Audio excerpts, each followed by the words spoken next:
Before we go any further, let's make it very clear to you, the punting public, that at the very early time of recording this show, on Christmas Eve, there is no betting out for the meeting that we are previewing right now. There are one or two small changes, but as we urge you, as always, to check your scratchings, jockey changes, equipment changes, betting moves before striking your final bets. This show is recorded because of the festive season, particularly earlier. So the meeting that Dees Dynant and I are talking about today is the one that's going to take place at Hollywoodbets Greyville on the turf track. It's 26th of December 2024, Thursday, Boxing Day, and there are 8 exciting races. Of course, the Christmas Handicap listed event, the Flamboyant Stakes listed event, those are the 2 headliners for the meeting. Dees, my good friend and colleague, how are you? All well, Warren, and just like to take this opportunity at the top of the show. It's, as you said, we're recording this earlier.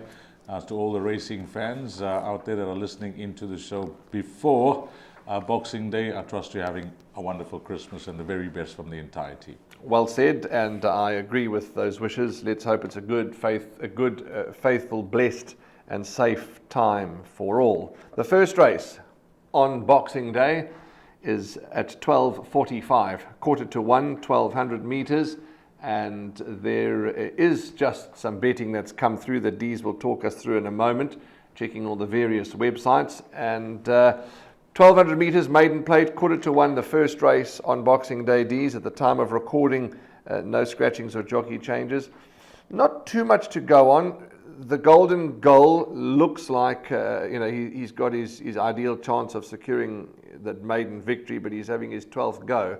I'm leaning more towards Little Cracker, Dees, purely because he's lightly raced.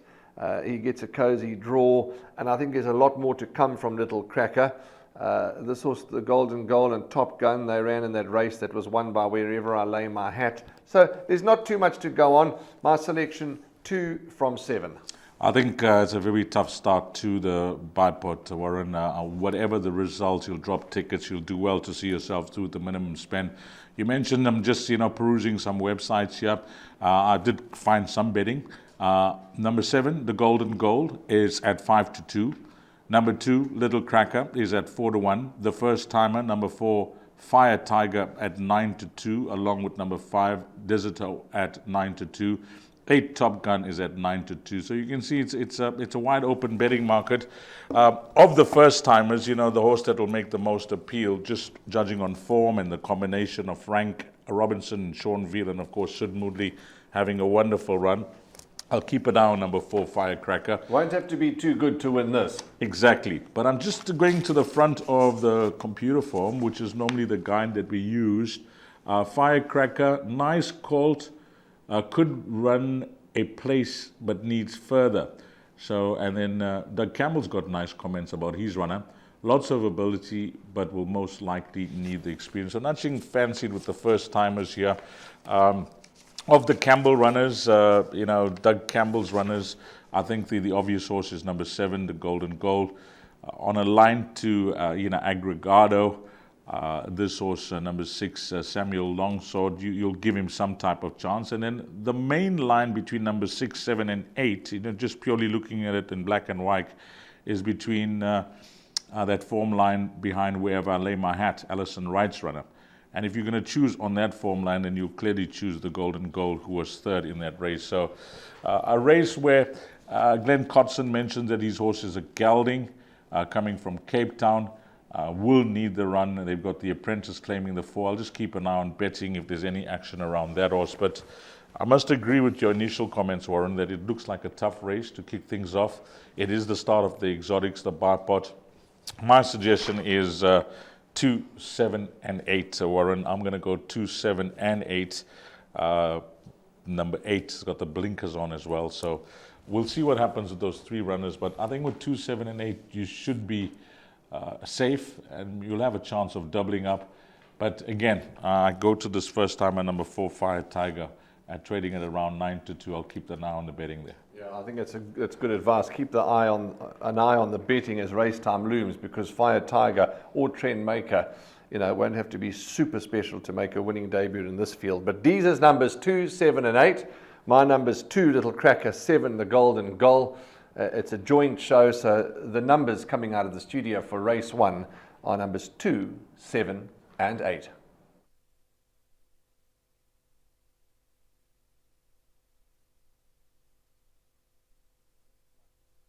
Place accumulator will begin at 13:20 sharp. It's over 1,000 meters. Fillies and mares middle class, and get on by 13:20. Could be a very useful place accumulator dividend if things fall into place for you, because there's some competitive racing throughout the day. We'll bring up the field. I'll have a look at some betting horses that are in single figures, just to give you a guide. Number 5, Hot Pearl at 33-10, Warren. Number 6, War Empress is at 4-1. 7, Rugger Lover, 9-2. 2, Ayui at 11-2. Number 4, Captain's Christie. I expected this to be much shorter in the betting, I must admit, but that's trading at 11-2, so that could be the value in the race. 1, Vision to Achieve at 13-2, and 8, Happy Analia at 13-2. Just one runner in a wide open betting race in double figures, and that's number 3, La Premier at 10-1. Yeah, we'll often refer to the best weighted column in these type of races, and it's tight between Hot Pearl, number 5, 4, Captain's Christie, 3, La Premier, and you can add number 6, War Empress, to that as well.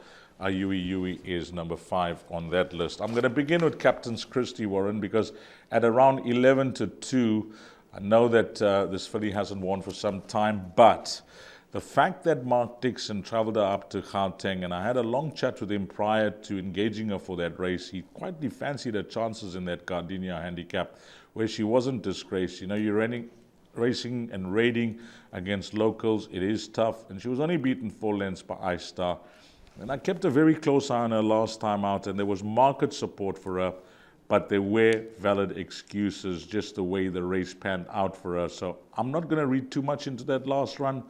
That win is overdue. She looks like she's bumping the right type of field, but I can't give you all the confidence in the world to bank her in the PA, because I like one more runner as a backup, and that's going to be number 6, War Empress, who ran a good race behind Million Voices, and she is deadly. She is best over this distance, although she's yet to win at the course. So I'm going to go 4 and 6 in the place accumulator, and once I look past that, it becomes a nightmare. So I've taken a stance, 2 horses, and if one of these 2 don't help for the PA, or if both of them don't help for the PA, I'm out. Yeah, it's the stance you've got to take, Deez. It's a competitive race. We're a little different yes, because your numbers are 4 and 6, but as I said earlier, it's a joint show, so we can combine numbers, we can put our heads together as we do. I'm looking at that Million Voices form line. There's 3 horses that have run the Million Voices, and I'm going for the one that finished the worst in that race, because I'm not prepared to accept the fact that Ayui is as bad as that last run. She had valid excuses. She never got a clean start. She was inspected by the vet. They obviously were expecting better. She didn't deliver. She gets 48 kgs this time. She had a lightweight last time, cozily drawn. Maybe the Polly, she's had 2 starts. That was my concern last time, Warren. Polly. I did that show, I think it must have been Rail, and I said, if this filly gives that kid a hard time, I know he won very well with her down the lane at Hollywoodbets Scottsville. If he gives, and she found the support, but if she was going to give the kid a hard time, he was going to, and she did exactly that. That's correct. Yeah, she certainly did exactly that. So I'm forgetting that run, back on the turf. Low weight. I'm in the camp of a Yui, but we could sit here and talk for 25 minutes about all the others that have got chances. So I think basically we must just say your numbers are 4 and 6. I'm expecting much better, and I would give number 2, a Yui, a strong each way claim. And then this filly Hot Pearl, who tops the best weighted column, she is very quick on a day, and if the others are caught napping and they just allow her to get to the front and set her own fractions, number 5, Hot Pearl, she can run all the way. She's quick, Warren. She's quick. Absolutely she can, D. She ran second to Patan's Air last time. Good effort. Nearly won it in a 93 handicap. Rugger Lover, Happy Analia, those have got to be respected for quartet chances. Captain's Christie you like, and we can go on and on. Vision to Achieve, ignore the last run, but she's certainly making us wait for the next win. drawn the best, but doesn't feature on the best weighted column in the top 5 anyway. Vision to Achieve, but yeah, it's a difficult race, and so it should be D's. But I'm in the camp of a Yui. I'm expecting better. When you hear the word difficult and competitive, you know trifectas and quartets are sure to pay handsomely, especially if you try and minimize your spend. Well, if you have a look at the recent form lines, well, it could be the form line to follow behind Peyton's Air, or as Warren mentioned, Million Voices. A tough race in race number 2. All the best in leg 1 of the PA.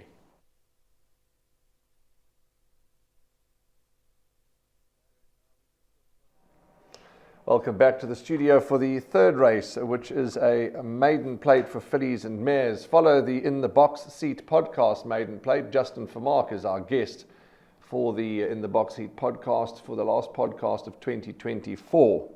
1,400 meters is the distance of the race, and it runs at the top of the hour, 2 o'clock, first leg of the pick 6. For me, just having a chat off air, again, you know, we can't go on and on. I'd like to. We're both in the same camp of our first choice. We're going to talk about the first choice in a moment. But for me, Roy's Grace is my exacta selection. But we're both in the camp of Zelta Star. We're going to possibly we're going to banker this filly in the pick 6. 3 runs ago, she made late progress. She arrived on the scene too late. Her penultimate start, she was bumped twice, clipped heels, etc. Last time things didn't go right for her. She was a desperately unlucky loser. There was valid excuses. I think DJ Jazzy D and his partners will be in the winner's box. Zelta Star for you and me, banker. Yeah, well, confidence is high on this horse. Very, very high, Warren. I'll give you a guide with the betting, firstly. Number 3, Zelta Star, 8 to 10. I think that she will start much shorter than that, unless something is backed off the boards from the balance of the runners. 7, Roy's Grace, the runner you like for the exactas, 9 to 2. 9, Longstreet, 13 to 2.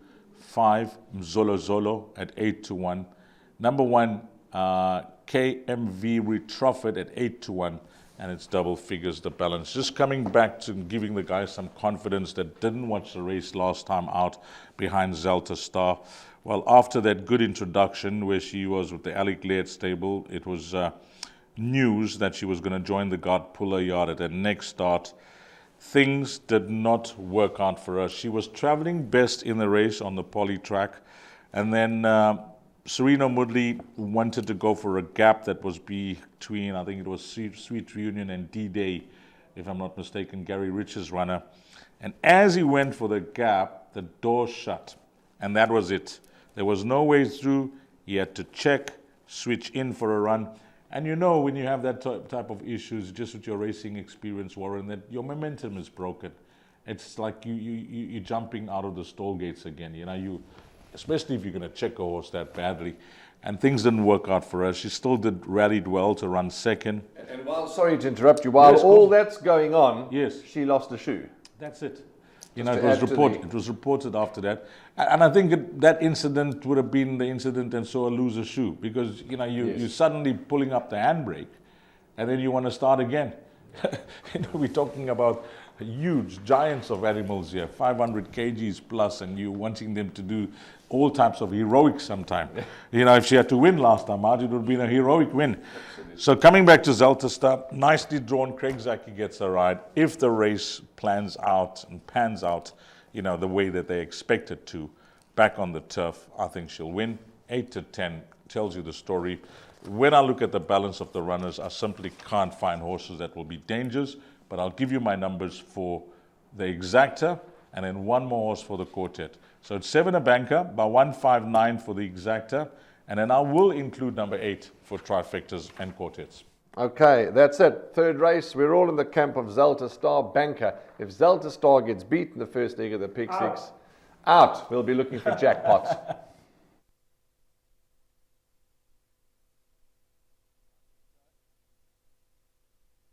Well, it is a big day as we build up to the Flamboyant Stakes and, of course, the Christmas Handicap. But race number 4 will kick off jackpot 1. You need to get on about 14:35. Get on the tote. 2,300 meters. It is a middle stakes. We bring up the field. I'll give you some betting as a guide. take note, this betting I just received, and it's much earlier than usual that we are recording the show, so there would be changes come race day and race time.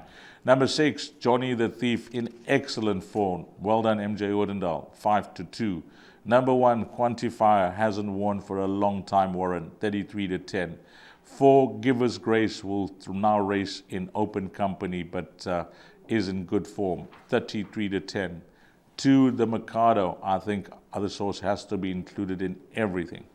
Number 7, Hoodwink, a recent winner, but did win well, 11-2. And then it's double figures, the balance. Warren, I had a good look at this field. I'm hoping to survive in all bets with 3 runners in numerical order, numbers 1, 2, and 6. In order of preference, I'm looking at this horse called the Mikado. Again, as I mentioned in race 1, this run that Sid Moodley is having with these 2 fellas, that's Frank and Sean Veal, is excellent. But Sereno gets a chance on a horse that he knows well, that he's won on. And I can tell you that the word is, from the yard and from the connections, Sid's son he's excellent with that. He's approachable, he's a young man, he loves the game. You can ask him about the horses anytime and pass on that information to the racing fans. He's got his finger on the pulse.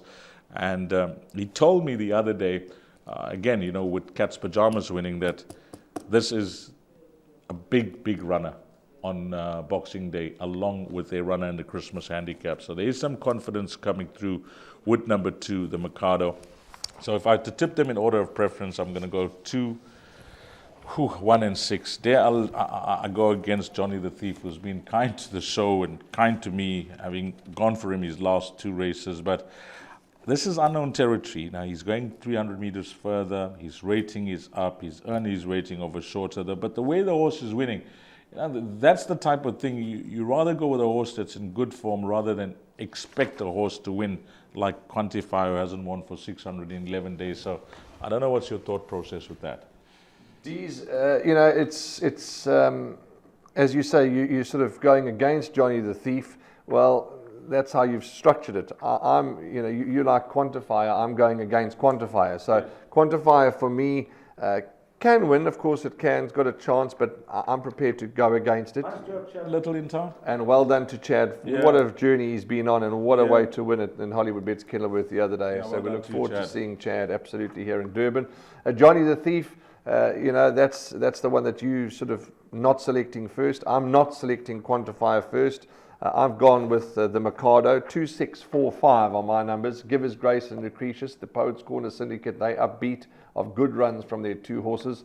So not much more we can add. Your numbers in a 2, 1, 6 in order of preference. My numbers 2, 6, 4, 5, and I think 2 and 6 common denominator. Yeah, 2 and 6 common denominator. For the pick 6, it's a small field. Are you suggesting maybe have a look at the field that we banked at Zalta Star in the previous race? I would say so. Yes, because there's Quantifier, the Mikado, Givers Grace, Lucretius, Johnny the Thief. They can win. Mr. Fix-It, if he were to win, I wouldn't be shocked. Hoodwink just won its maiden. I would say yes. Bank if we bank it in the first leg field here. You got some cash, although it's Christmas, Warren. You got some Christmas cash. Yeah, you got some Christmas cash. I'm floating with a limited budget this Christmas, so I'm going to go with 3 runners. Be with me if you are playing with the minimum spend here. 2, 6, and 1. And Warren suggesting, if you can afford it, Zalta Star the winner. Why not sit back, relax, and have the field in race number 4.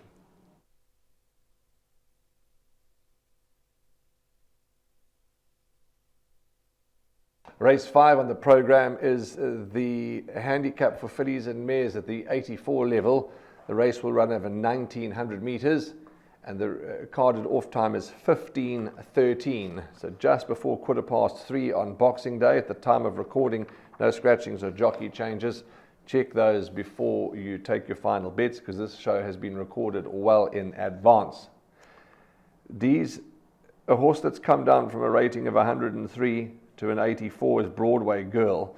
It's been 809 days since she's last won. She's testing our patience, but she's looking ready to win again, Broadway Girl. I like her a lot, but I like She's a Bomber more. This horse has really impressed me. Damien Pillay won on her last time. She won impressively. She was a winner before that. She won on debut. She gets weight off the back again. Good draw. I just like her. I was impressed with the way she won last time, beating Sasha's Dream, and I think she's going to reel off the hat-trick. I like her, and I like her a lot. Possible second banker. I'm going to tell you something. When I'm going to read out this betting that I have, you may fall off your chair, so just sit tight there. Okay. Because, I often price up a race card on my own, and I'll tell you this. If I was pricing up this race, this horse would have been much shorter. The runner you like. You wait for it. Racing fans, wait for it if you haven't taken down the betting just yet. Number 1, She's a Bomber. I'm not going to ask Warren the price that he thinks she is because he'll get it wrong. 33-10. That's her price. 33-10. I expected it to be much shorter. Number 6, Woodland Glade, 4-1. Number 7, Way to Burn, 4-1. 5, Broadway Girl at 9-2, along with 8. That's Green Light all the way at 9-2, and then it's double figures the balance. I will tell you this, racing fans, on what Warren said and what I'm going to add to that. This horse is not going to be starting at those odds. Those odds are just too big to be true, 33-10. But they have to put up a book, and they put up a book where it's a competitive race. Yes, she's taking on stronger. Last time out, we have to agree it was a small field. She had things her own way. I was slightly, concerned on how the kid was going to handle it. Damon, he did an outstanding job. It was the first of his 2 wins, if I can remember. It was a double that he had on the day. The other was for MJ Odendaal. But he was riding well, and he handled this filly superbly. She's not a complicated ride. Jump in, keep her where she's comfortable, have the confidence that she's going to run on, which she did last time out. She's got the draw. They have pushed up in the rating, but the weight is still off with the 4 kgs. And I think that she looks like a filly with so much of potential. She's already won 3 from 5. She's taking on stronger. But from what I saw last time out, I'm going to agree with Warren. She's the banker for me, along with Zelta Star. If I had to choose 2 more runners, you hit it on the head with number 5, Broadway Girl. I agree with everything that you've said. And then number 6, Woodland Glade. Nice to see young Sianda Sosibo get the chance again, having run second to Johnny the Thief last time out. So the backup, if you're not in the camp of number 1, She's a Bomber, is 5 and 6. But what's your thoughts on the 33-10, number 1? Could we speed things up so I can go and take some of the 33-10? I know. And then it's the first time I'm having a look at the betting as well, Warren. Yeah, but as you say, they've got to price up. They make the book, and it is what it is. Let's see. It'll be interesting. You and I are working on the day. What price She's a Bomber starts. Let's go on then and talk about the 6th race, which is the first of the features.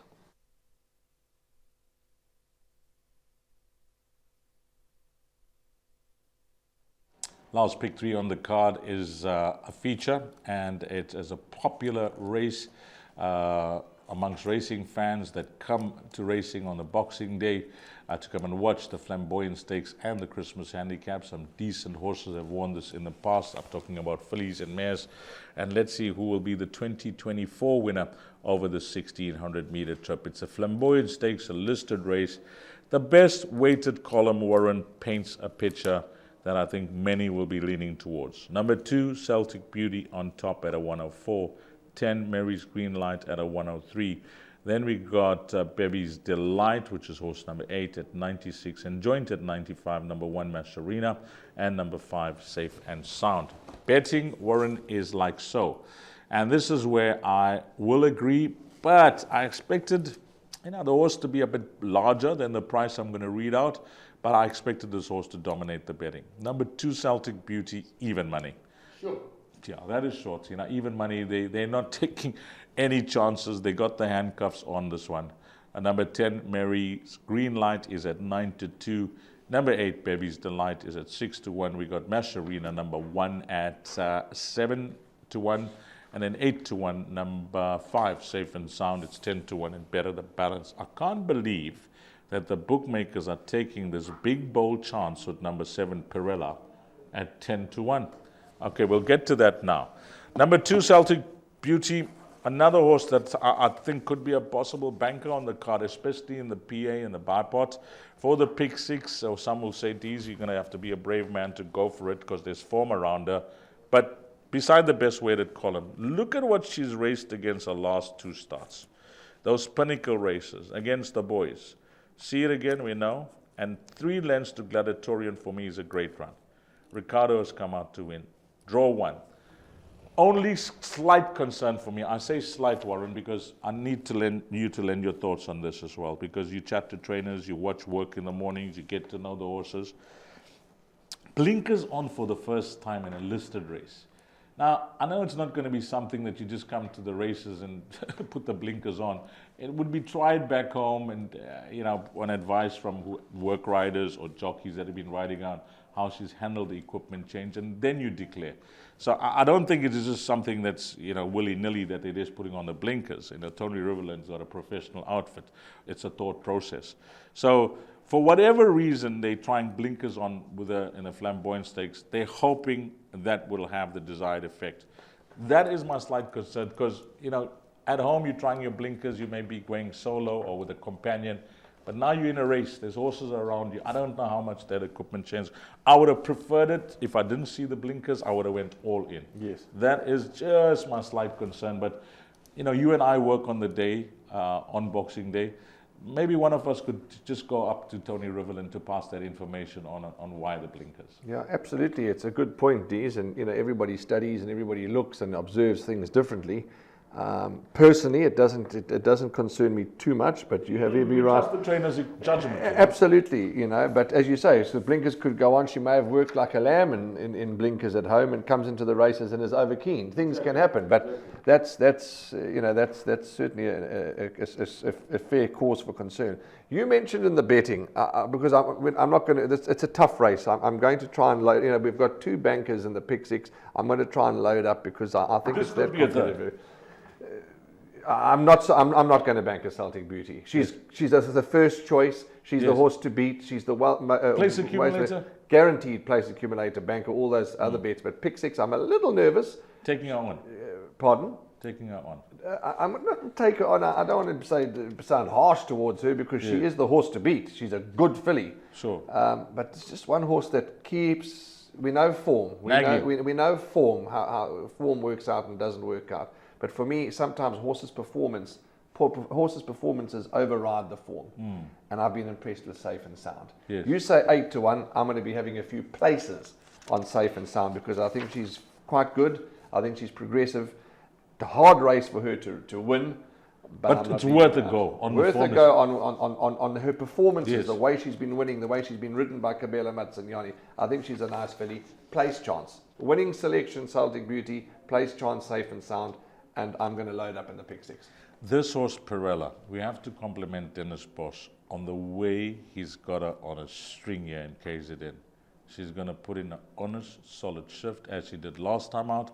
If you don't have that form update, I'll give it to you. She beat Open Company, the boys, Royal Swan Master on her last start. And she's now been pushed up to a rating of 96, Warren. That is it? That's it. The rating is 96, correct? Yeah, 96, and she'll carry 60, but she's pushed up to a 96. The way she's been winning, you can't knock a good horse because although she seems to be at a supreme best over slightly shorter, which is 1,400 meters, and the way the race worked out for her last time out, it looked to be where they went canter and then turn it into a sprint, which suited her beautifully. I don't think it's going to be the same for her this time over 1,600 meters. There's some very decent horses in the race. It is a jump up for her against this quality of field. But where a horse wins, it's very difficult to try and ignore their chances coming into the race. So if you're not in the camp of Celtic Beauty, who is short at even money, I must admit, I didn't expect those odds when I read it out, then the cover for Warren is number 5, Safe and Sound. I feel that number 7, Perilla, can't be ignored. And Mike de Kock's got number 10, Mary's Green Light, who has been rested and having her first run this season. But if she comes out fresh on what she was showing prior to the layoff and Raymond Danielson in town, I think that she is also very good over 1,600 meters. 3 of her 4 wins coming over the distance. But in summarizing, Warren, I'm just going to close things off here. Celtic Beauty, banker for Warren and myself in the place accumulator. Warren says, I think he should look for cover in the jackpot and the pick 6. He singled out number 5, Safe and Sound, and I'm adding 7, Perilla, and 10, Mary's Green Light, if you're looking for the cover. But they're all going to have to run, if the blinkers work, to beat number 2, Celtic Beauty.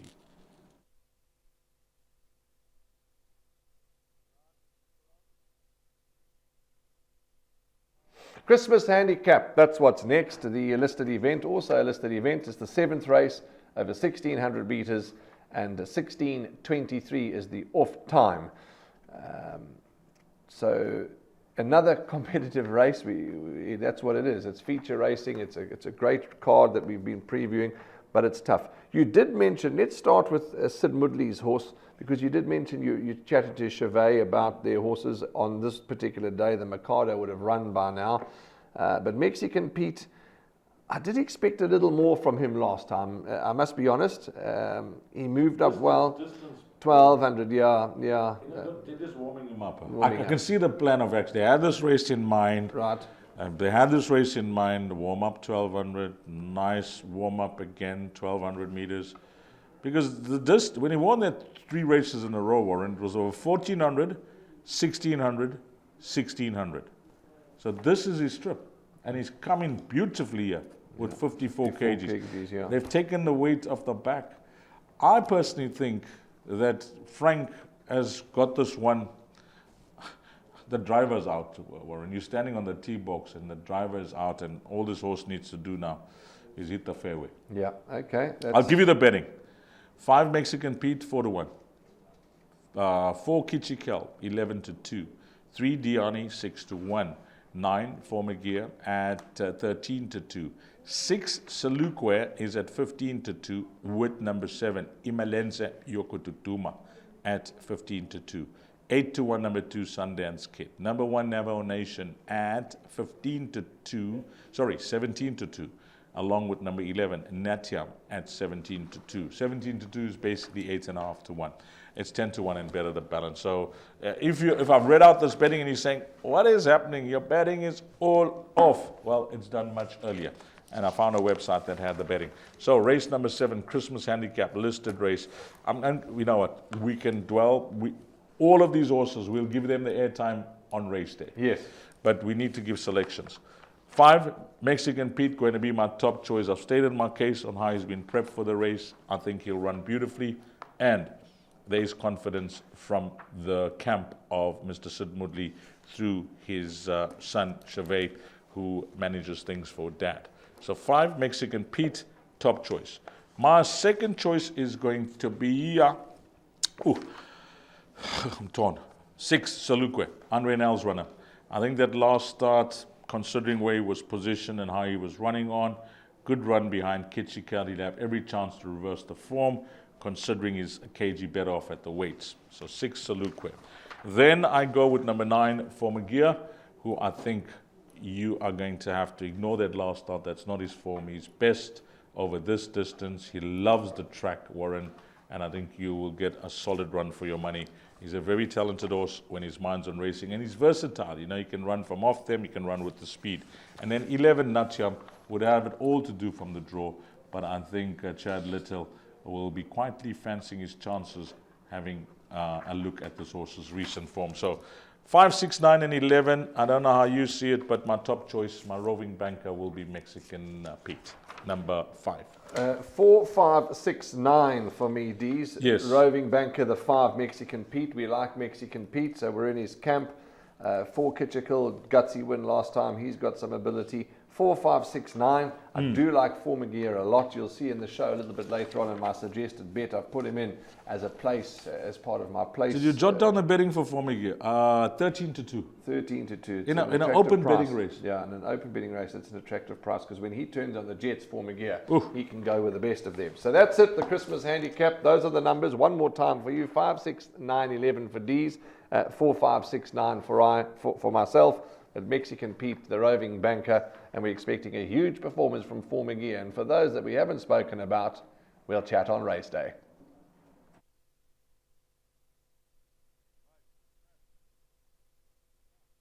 Well, this is where we close things off. Everything is running smoothly in the exotics, and you're just waiting for those numbers to fall in place.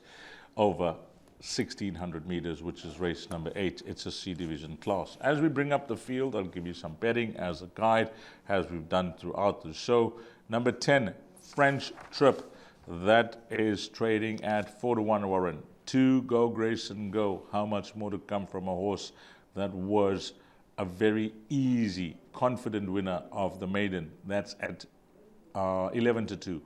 Number 5, Jaham, is at 11-2. 11, Global Movement, who's in excellent form, is at 13-2. So is number 13, Jazz Festival, that gets on superb with Craig Zaki, 13-2. Mr. Hot Stepper, yeah, last time out, I don't know what happened, but the horse hit a brick wall. That is trading at 7-1, number 9. And then it's double figures, the balance. I know that you like a horse here, Warren, for places. You were chatting to me, called French Trip, from the Duncan House stable, and I can clearly see your thought process. Although the horse took a bit of time to crack the maiden, since then the confidence is up, running places.